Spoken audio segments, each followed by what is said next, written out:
When you desensitize people to evil, you dehumanize people. Right now, we are witnessing the dehumanization of a whole civilization. When you dehumanize people, it changes the way they treat each other. People begin to debase each other rather than ennobling each other.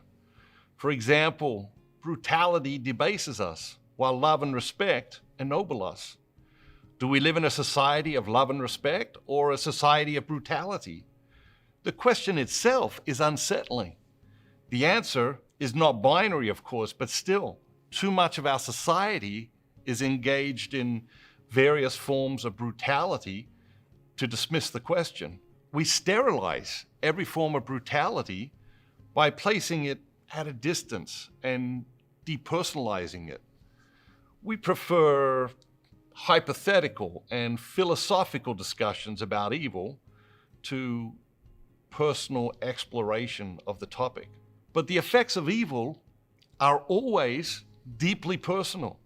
Rape is one of the most brutal acts a person can experience and one of the most dehumanizing. And it has become increasingly depicted on television. 1 in 6 women in America has been a victim of rape. This is just one statistic. There are dozens that could be cited, one more disturbing than the last. But statistics are cold and distant and impersonal. They allow us to place evil at a distance. So let me say it another way. 1 in 6 of our daughters, wives, sisters, and mothers have been raped.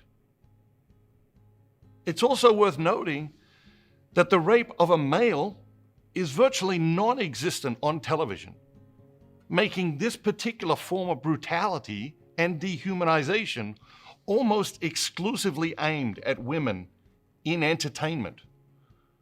The word itself should give us pause. Entertainment.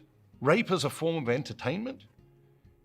Isn't that what we're talking about in the context of television and movies and books? Annihilating the dignity of women in this way goes virtually unchallenged in our society.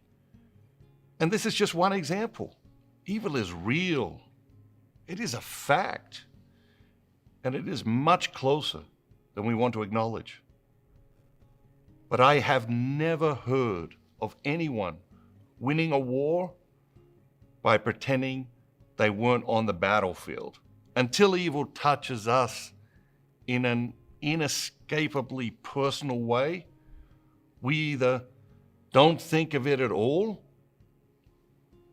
or we think of it as something that is distant. And both of those approaches are a mistake. Evil is real, it is a fact, and it is much closer than we think.